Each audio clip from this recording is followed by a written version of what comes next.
বাংলাদেশের নববর্ষ যেভাবে উদযাপন হয় এবং শোভাযাত্রা, মঙ্গল শোভাযাত্রা যেটা উদযাপন হইতেছে, এগুলোর মধ্যে অনেক ধরনের মূর্তি পূজা এবং বিভিন্ন বস্তু পূজার সামঞ্জস্যতা আছে। এটার প্রমাণ কি? এটার প্রমাণ হলো কলকাতার একজন সাংবাদিক, কলকাতার একটা পত্রিকা আছে আনন্দবাজার, আমাদের সোনারগাঁয়ে একটা আনন্দবাজার আছে, কিন্তু কলকাতার মধ্যে একটা পত্রিকা নাম আনন্দবাজার পত্রিকা।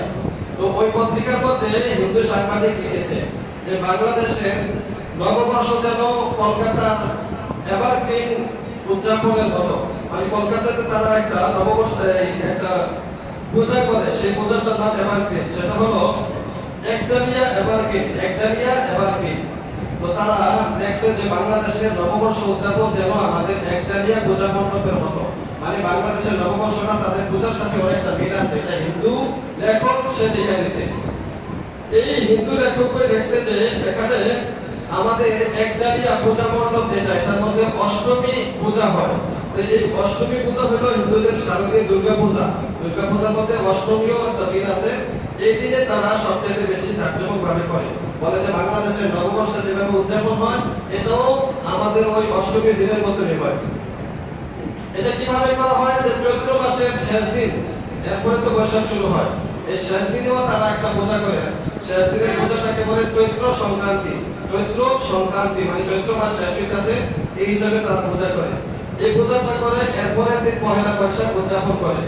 তো এই চৈত্র সংক্রান্তিতে তারা কি করে? বছরের শেষ সূর্য, মানে আজকে চৈত্র মাসের শেষ দিন, তো সূর্যটা ডুবে যাবে। দেখেন আগামী মঙ্গলবার কিন্তু আমাদের বৈশাখের 1 তারিখ।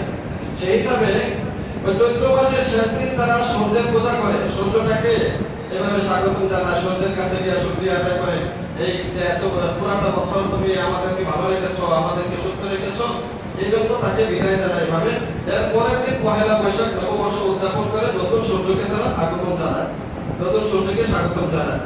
এভাবে চৈত্র সংক্রান্তি পূজা করে। তো এর সাথেও আমাদের নববর্ষের অনেকটা মিল আছে। তারপরে বাংলা নববর্ষের আগে যেটা ছিল, সাধারণত আমাদের বাংলাদেশে এরকম সিরিকি কর্মকাণ্ড হতো না, বর্তমানে যেরকম হইতাছে। আগে নববর্ষ পালন করা হতো কি, হালখাতা বানানো হতো, হালখাতা, মানে যারা ব্যবসায়ী আছে তারা হালখাতা বানাইতেন। আগের বছর মানে এই বছর যারা এই তেলাপালা আছে, ঋণ আছে, বাকিতে নিছে, এই সবগুলো খাতার মধ্যে করে দিয়ে দিতেন।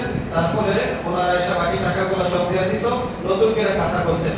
এটা কিন্তু এখনো মনে অনেক জায়গা থাকতে পারে, আমরাও দেখছি ছোটবেলা মিষ্টি রাখতেন, ওই বাকি যারা নিছিল ওনাদেরকে মিষ্টিও দিতেন, ওনারা বাকি পরিশোধ করে দিতেন। এতটুকু পর্যন্ত কিন্তু কোনো সমস্যা ছিল না, এটা সামাজিকভাবে হইতে পারে, যে কোনো সময় যে কোনো আয়োজন করলো কাউকে মিষ্টি বুক করানো কোনো সমস্যা নাই।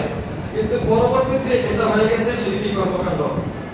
যেমন এখন এই প্রভাতে সকালবেলা সূর্যকে স্বাগতম জানানো হয়, এই সূর্যকে স্বাগতম জানাইয়া তারপরে উৎসব শুরু করে রমনার বটপল থেকে, তারপরে ঢাকা বিশ্ববিদ্যালয়ের চারুকলা থেকে। মানে এই কথাগুলো বলতেছি হলো আমাদের গ্রামে এই পর্যায়ে এখনো বৈশাখী উৎসব পালন হয় না। এটা হওয়ার সম্ভাবনা আছে, আশঙ্কা আছে। কারণ গত কয়েক বছর পূর্বে সংস্কৃতি মন্ত্রণালয় থেকে এরকম একটা প্রস্তাব পেশ করেছিল যে এখন থেকে বাংলাদেশের প্রতিটি গ্রামে গ্রামে এভাবে মঙ্গল শোভাযাত্রা পালন করতে হবে, বৈশাখী উদযাপন করতে হবে, এটা একটা প্রস্তাবনা এসেছিল। তো আল্লাহ না করুন যে কোনো মুহূর্তে এরকম একটা প্রস্তাবনা এসেও যেতে পারে। আমরা যেন সতর্ক থাকি, এই প্রস্তাবনা আসলো আমরা এই ধরনের কাজে লিপ্ত হব না ইনশাআল্লাহ। তো এখানের মধ্যে এই 1986 সালে প্রথমে যশোরে এটা মঙ্গল শোভাযাত্রা হয়। এরপরে 1989 সালে ঢাকা বিশ্ববিদ্যালয় চারুকলা এখানে আছে, এখান থেকে এটা শুরু হয়েছে। 1995 সালের পর থেকে এটা নাম দেওয়া হয়েছে মঙ্গল শোভাযাত্রা। আগে ছিল আনন্দ শোভাযাত্রা, একটু আনন্দ রেডি করতো, কিন্তু এটা নাম পরবর্তীতে মঙ্গল শোভাযাত্রা নাম দেওয়া হয়েছে। এটার পিছনে একটা রহস্য আছে। হিন্দুরা যেই দেবদেবীর ইবাদত করে, পূজা করে, এদের মধ্যে একটা দেবীর নাম আছে মঙ্গল দেবী, মঙ্গল দেবী, মঙ্গল প্রদীপ, আরেকটা আছে মঙ্গল দেবতা। এই মঙ্গল দেবতার নামে এই বৈশাখী শোভাযাত্রাটার নাম দিয়ে দিয়েছে মঙ্গল দেবতা, মঙ্গল শোভাযাত্রা, শোভাযাত্রা। তো এটা কোনো মুসলমানের জন্য পালন করা বর্তমানে উচিত হবে না। কোনো মুসলমান মঙ্গল শোভাযাত্রায় অংশ করা জায়েজ নাই। কোনো মুসলমান বৈশাখী উদযাপন করতে গিয়ে তাদের কর্মকাণ্ডে অংশগ্রহণ করা জায়েজ নাই। জায়েজ না থাকার কয়েকটা কারণ। 1 নম্বর, সেখানে তারা প্রথমে এটা শুরু করে রবীন্দ্রনাথ ঠাকুরের একটা গান দিয়া, এসো হে বৈশাখে, এসো হে বৈশাখ, এসো এসো। শোনেন না এই গানটা? ছেলেরা গেঞ্জি পরে, গেঞ্জির মধ্যে লেখা থাকে এসো হে বৈশাখ। এভাবে এই রবীন্দ্রনাথ ঠাকুরের এই গানের ওই শেষের মধ্যে আছে অগ্নি স্নানে শুচি হোক ধরা, অগ্নি স্নানে শুচি হোক ধরা, অগ্নি মানে আগুন, স্নান মানে গোসল, শুচি হোক ধরা মানে পৃথিবীটা শুরু হোক, বছর শুরু হইতেছে, এটা যেন আগুন দিয়ে গোসল করাইয়া শুরু হয়, কারণ তাদের ধারণা হলো আগুনের মাধ্যমে সবকিছু পবিত্র হয়ে যায়। নাউজুবিল্লাহি মিন যালিক। এজন্য হিন্দুরা অনেক জাতি তারা মারা যাওয়ার পরে পড়ে ফেলে, তাদের কথা হইলো, তাদের বিশ্বাস হইলো, আকীদা হলো পড়ে ফেললে এই লোকটা পবিত্র হয়ে যায়। মানে সে যত খারাপ কাজ করেছে, একাম প্রকার করেছে, এখন তাকে পড়ে ফেললাম তো সে পবিত্র হয়ে গেল। তো তাদের বিশ্বাস আগুনের মাধ্যমে পবিত্র হয়ে যায়।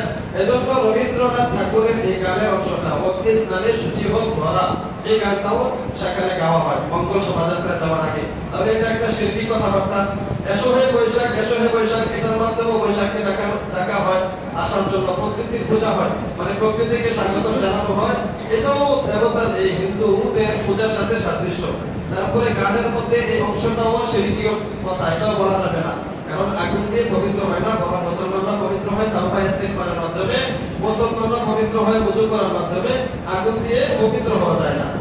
সূর্যকে স্বাগতম জানানো হয় প্রভাতে, সকালবেলা সূর্যের দিকে তাকায় থাকে, তো সূর্য যখন ওঠে তখন সবাই সূর্যকে স্বাগতম জানায়।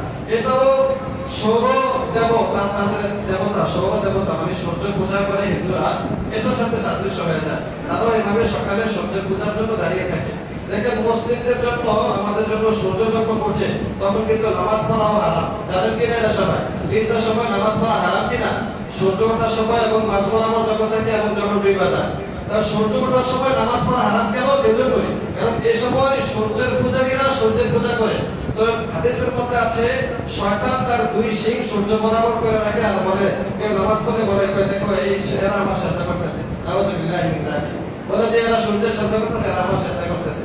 এজন্য আমাদের ধর্মেও এই তিন টাইমে নামাজ পড়া নিষেধ। তাহলে সূর্যকে স্বাগতম জানানো, সূর্যকে এইভাবে ডাকা, এটা সূর্য পূজারীদের সাথে সাদৃশ্য হয়ে যায়। তারপরে এই যাত্রার মাধ্যমে মঙ্গল কামনা করে, মঙ্গল শোভাযাত্রা, অর্থাৎ এই যাত্রা করে তাদের আকীদা বিশ্বাস থাকে যে এই যাত্রার মাধ্যমে আমাদের দেশে মঙ্গল আসবে, কল্যাণ আসবে। তাহলে এটাও শিল্পী কর্মকাণ্ড, এই যাত্রার মাধ্যমে মঙ্গল আসতে পারে না। শোভাযাত্রা বহনকৃত সূর্য অনেক কিছু, তারা এটা যে যাত্রা করে এর মধ্যে অনেক প্রতিকৃতি বানায়, অনেক বাচ্চা বা ছেলে যারা আছে তাদের মাথার মধ্যে সূর্যের মতো একটা বানাইয়া এরকম একটা দিয়ে রাখে, সূর্যের মতো একটা প্রতিকৃতি বানায় মাথার মধ্যে ফিতা দিয়ে লাগায় রাখে। তো এটা সূর্য পূজারীদের সাথে সাদৃশ্য। মঙ্গল প্রতীক জানি, এখন প্রতীক জানা, এর নাম দিয়ে মঙ্গল প্রতীক, তাহলে এটাও আগুন পূজারীদের সাথে সাদৃশ্য। এরপরে যে গানটা বলে, তারপরে তারা এই পূজার এই শোভাযাত্রার সময় মাঝখানে দেখবেন অনেকগুলা মূর্তি রাখে, অনেক আকৃতি, এর মধ্যে একটা হলো পেঁচা। পেঁচাকে তারা লক্ষ্মী দেবী বাহন করে, লক্ষ্মী দেবী, মানে এরা যে পূজা করে এর মধ্যে একটা দেবীর নাম হলো লক্ষ্মী দেবী। এই তাদের বিশ্বাস হলো, হিন্দুদের বিশ্বাস হলো লক্ষ্মী দেবীর মাধ্যমে ভালো ভাগ্যবান ভাগ্য আসে, ভালো ভালো কল্যাণকর কাজ আসে, ধনভাণ্ডার তার মাধ্যমে পাওয়া যায়, এটা তাকে বলে লক্ষ্মী। আমরাও মুসলমানরা অনেক সময় অনেকেই কথার ভাগে বলে ফেলি, মাশাআল্লাহ এই লোকটা লক্ষ্মী, আমার ছেলেরা লক্ষ্মী সোনা, এই কথাটা আমরা বলবো না ইনশাআল্লাহ। এখন থেকে আমরা কাউকে লক্ষ্মী বলবো না, এটা হিন্দুদের একটা দেবতার নাম, লক্ষ্মী দেবী, একটা দেবীর নাম। তো তারা এই পেঁচাকে মনে করে যে পেঁচার উপরে, পেঁচাটাকে বাহন বানায়, পেঁচার উপরে ওইটা লক্ষ্মী দেবী আসে। তো লক্ষ্মী দেবী পেঁচার মধ্যে আসবে, এজন্য এই শোভাযাত্রা বা মিছিল করার সময় সামনে একটা পেঁচা বানায় রাখে। তাদের বিশ্বাস হলো এটার মধ্যে আমাদের লক্ষ্মী দেবী আসবে, আসার পরে আমাদের দেশে কল্যাণ হবে, আমাদের দেশে মঙ্গল হবে। তো এটা শিল্পী কর্মকাণ্ড, এই জন্য এখানে মুসলমানরা অংশগ্রহণ করতে পারবে না। ময়ূর, অনেক সময় এই প্রতিকৃতির মধ্যে, মূর্তির মধ্যে একটা মূর্তি রাখে ময়ূর মূর্তি। এই ময়ূরটা হলো তাদের কার্তিক দেবীর বাহন, একটা দেবী আছে কার্তিক দেবী। তো তারা মনে করে এই কার্তিক দেবী এই বাহনে করে চলে আসে, সেও আমাদের জন্য মাল সম্পদ নিয়ে আসে। কার্তিক দেবী আসলে আর কোনো অভাব অনটন থাকে না, কার্তিক দেবীর দ্বারা আমাদের অভাব অনটন দূর হয়ে যাবে। নাউজুবিল্লাহি মিন যালিক। মুসলমানরা কি এগুলো বিশ্বাস করার মতো? কিন্তু আমরা তো বুঝতেছি না, আমাদের ছেলেরাও এই মিছিলে শরীক হইতেছে, আমাদের মেয়েরাও যেতেছে এবং আমাদেরকে উৎসাহ দেওয়া হচ্ছে, ধর্মযাত্রা উৎসব সভা, এই কথা বলে। কিন্তু বিশ্বাস করে প্রিয় ভাইয়েরা, ধর্মযাত্রার উৎসব সভা না। দেখেন এই কথাগুলো অনেকেই বুদ্ধিজীবীরা বলে যে এগুলা তারা এই মোল্লাতন্ত্র, এগুলোর মাধ্যমে তারা সমাজের মধ্যে বিশৃঙ্খলা সৃষ্টি করে। দেখেন এটা মোল্লাতন্ত্র আর পাকিস্তানি আর রাজাকার যাই বলেন না করে, এটা আমাদের দায়িত্ব। এই মুসলমানদেরকে শিরকি কর্মকাণ্ড থেকে ফিরানো ওলামায়ে কেরামের দায়িত্ব। এবার তারা কে নারাজ হইলো, কে খুশি হইলো, হিন্দুরা নারাজ হইলো বা কে নারাজ হইলো, এগুলো আমাদের দেখার বিষয়। আমরা তো তাদের সাথে গাড়ি করে যুদ্ধ করতে যাই না। আমরা আমাদের ভাইদেরকে বাঁচাবো, আমরা আমাদের সন্তানদেরকে বাঁচাবো। তো এর দ্বারা কেউ নারাজ হইলে কিছু করার নাই তো।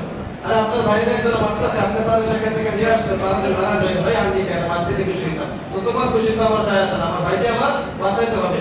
ভাইয়ের মধ্যে ভাড়া দিয়ে আছে, তো আমি ধাক্কা দিয়ে আপনার সরাইছি, আপনি করে আছেন পিছনে ফিরিয়া, এর দ্বারা তো আপনি এই কথা বলতে পারেন না যে সে আমার উপরে এসে আঘাত করছে। না, আপনি আমার পাও বাঁচাইছি, আমার পাও বাঁচানোর জন্য আমি পাও টান দিব, এর দ্বারা আপনি আঘাত পেলে কোনো কিছু করার নাই। তো ঠিক তদ্রুপ মুসলিমরা যেন এই শিরকি কর্মকাণ্ডে লিপ্ত না হয়, এজন্য আমাদেরকে এগুলো বলতে হয়। এর দ্বারা কেউ নারাজ হইলো আমাদেরকে পাকিস্তানি বা মোল্লাতন্ত্র বলবো, এর দ্বারা আমাদের কোনো যায় আসে না। দেখেন, এরপরে এই শোভাযাত্রার মধ্যে একটা মূর্তি থাকে হাঁস। এই হাঁস তাদের বিশ্বাস হলো এটা হলো সরস্বতী দেবীর বাহন। একটা দেবীর নাম হলো সরস্বতী। হিন্দুদের বিশ্বাস সরস্বতী দেবী এই হাঁসের মধ্যে আরোহণ করে আসে। এই সরস্বতীকে তারা বিদ্যার দেবী বলে, জ্ঞান বিদ্যা এর মাধ্যমে পাওয়া যায়। জ্ঞান বিদ্যা এই সরস্বতী দেবীর মাধ্যমে পাওয়া যায়। এই সরস্বতী দেবী আসলে পড়ালেখা ভালো হয়, ছাত্রদের রেজাল্ট ভালো হবে, এটা তাদের বিশ্বাস। নাউজুবিল্লাহ মিন যালিক। আমরা কি এটা মনে করি নাকি আমরা মনে করি জ্ঞান বিদ্যা আল্লাহ তাআলা দেন? আল্লাহ তাআলা দেন। রব্বি জিদনি ইলমা। আল্লাহ তাআলা আমাদের নবীকে শিখিয়েছেন যে জ্ঞান বিদ্যার জন্য আপনি এই দোয়াটা পড়েন, আপনার উম্মতের জন্য এই দোয়াটা পড়ে তাদের জ্ঞান বিদ্যা পাবে। রব্বি জিদনি ইলমা, রব্বি জিদনি ইলমা। আর অনেক দোয়া শিখিয়েছেন। তাহলে সরাসরি দোয়া করা হয়, হায় আল্লাহ আপনি আমাদের জ্ঞান বাড়িয়ে দেন, আমাদের বিদ্যা বাড়িয়ে দেন। তো আমরা বিশ্বাস করি জ্ঞান বিদ্যা সরাসরি আল্লাহ তাআলার পক্ষ থেকে আসে, কোনো সরস্বতী দেবী জ্ঞান বিদ্যা নিয়ে আসতে পারে না। এরপরে তাদের এখানে ওই একটা মূর্তি থাকে, ইঁদুরের মতো একটা মূর্তি থাকে। এটাকে তারা বলে গণেশ দেবতার বাহন। গণেশ দেবতা, একটা দেবতার নাম হলো গণেশ। বলে যে গণেশ দেবতা এটার মধ্যে আসে, এটার 4টা হাত থাকে। এরকম প্রতিকৃতি নিয়ে মিছিলে বের হয়। আরেকটা মূর্তি থাকে সিংহ। এই সিংহটাকে তারা বলে এটা দেবী দুর্গার বাহন। দেবী দুর্গার 10টা হাত থাকে। তারা দেখছেন আগে মূর্তিতে পূজার মণ্ডপে গেছে, দেখবেন একটা মহিলার 10টা হাত থাকে এবং তার প্রত্যেক হাতের মধ্যে অস্ত্র থাকে। তো এটা দিয়ে তারা বোঝায় যে সিংহ যদি থাকে তাহলে আমাদের উপরে কোনো বিপদ আপদ আসতে পারবে না। মানে সিংহের উপরে দেবী দুর্গা আগমন করবে, এটাতে চলে উনি আমাদের দেশে আসবে, আমাদের দেশের জন্য কল্যাণকর কিছু নিয়ে আসবে, কোনো ক্ষতি কেউ করতে পারবে না। কেউ আমাদের দেশে আক্রমণ করলে এই সিংহ দেবী দুর্গা এটাকে প্রতিহত করবে। এই যে তথ্যটা দিলাম, এটা আছে হিন্দুদের বই, হিন্দু ধর্ম ও নৈতিক শিক্ষা বই। আমাদের